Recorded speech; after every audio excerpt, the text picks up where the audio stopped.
What's up, guys? Welcome to Why We're Single. Today we are discussing our favorite indie games, and I'm going to take it back. This was an XBLA game. It's called The Dishwasher Vampire Smile. It was an XBLA game, and it was really dark and twisted, so it was like sort of this really cartoony kind of game, but then it was really messed up. You're like in this insane asylum, you start murdering everyone, and then for some reason you're fighting these giant robots that have shark fins. It doesn't really make any sense, but the game was amazing. It was just like a hack and slash game, but the story was kind of cool. You weren't really sure like what was real and what was fake. They had like fun little mini games in it. It was great. Let's see, indie games. How about Minecraft? I know Minecraft isn't exactly super well liked here, but I, for one, I enjoy the game, especially, you know, you add a few mods to it. You throw a portal gun in there and maybe some AK-47s, and it's fun, and you can build stuff.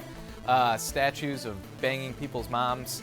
Might have to do that soon. But anyway, it's a lot of fun, and it's buildy, and there's zombies in it, and it was all created by one guy. Notch did it all himself, and then, you know, he built a team and a kind of an empire around that. But in the very beginning, it was just one game. I remember reading about it on like Reddit, and people were like, "Hey, check out this new game this guy's building," and it's just this awesome randomly generated world with like Lego blocks that you could build shit out of. It was awesome.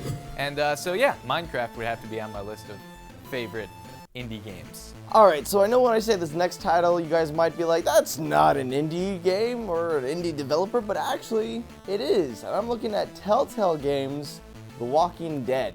Now, this game is kind of like the fairy tale, like, just story of all video games, really, if you think about it. Like, Telltale, they have some good franchises, like Sam and Max, those are pretty fun. And then they started to go into, like, franchises and getting, like, some games like Back to the Future, which was, okay. Jurassic Park, actually that one wasn't good, but they were all episodic, they were all point and click, and then they announced a Walking Dead game. And me, I'm a huge Walking Dead fan, I'm like, ooh, it's a little bit cartoony, can it work? And man, this game blew my mind all over the place. The Walking Dead, like, it was so emotionally, like, just driven, and like the story and the decisions that you had to make, it was so good. Like, I did the review here, and I was up till like 4 o'clock in the morning because I was busy doing everything else. So I'm up 4 o'clock in the morning, and I want to finish the game, and the ending happens, and I just start like bawling like a baby. I'm like, ah! And then there's gonna, man, such a good game. So good job, Telltale, for that one. It's such a good version of that game. And then there's apparently a sequel coming out, so let's hope that's just as good. And then the next one I want to talk about is called The Bridge. This one came out relatively recently. It came out this year, and it was a fun puzzle game.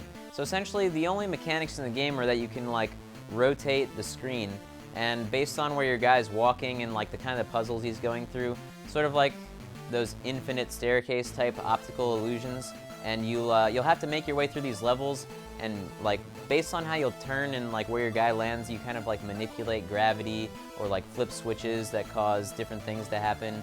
And there's obstacles in the environment too, like these like voids that you can get stuck in. And the cool thing too is that if you ever make a mistake, you can just like rewind back to the point where you want to stop, and then you kind of make your way through again. But the artwork was incredible. It was just these cool optical illusions, and then like trying to make your way through them was really brain bending and a lot of fun.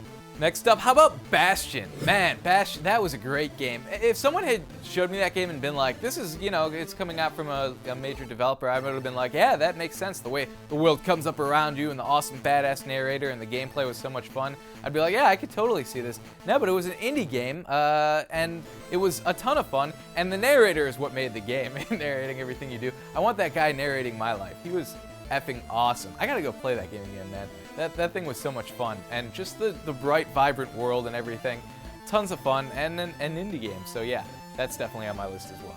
Now, I'm not much of a PC gamer. I've said that before on this channel, but a game that I just like, I'll have a little extra time here at the office. I'll be like, I want to kill someone now. I'll jump in Chivalry, Medieval Warfare, I think it's called. Yeah, Chivalry, Medieval Warfare. Like, what is it, 16 on 16, like, you got, like, these giant battles where you're a knight, and you're like, ah, or you're like a vanguard, you got the shield or something, swords, and you're throwing pikes, and you got the bow and arrow, it's all in the title, Medieval Warfare, just knights bashing each other, and it's, like, pretty gruesome, too. Like, you can get your, like, head chopped off, and so, like, your head starts rolling, so the camera's kind of rolling with it. One What I really liked about this was the blocking mechanic, because I'll play like games like Skyrim where it's, oh yeah, it's cool to be swinging around your sword, but like it's not realistic at all. Like there's no real block features. If someone swings in Chivalry, if someone swings from your left, you block to the left. If someone does an overhead, you gotta time it right. So like that just added so much depth to the gameplay that it was so good.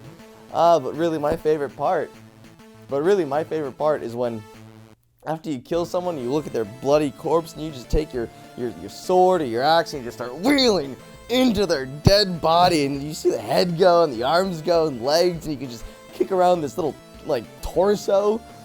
Man, it's so up. Man, I'm so up. Yeah, that's why I'm single.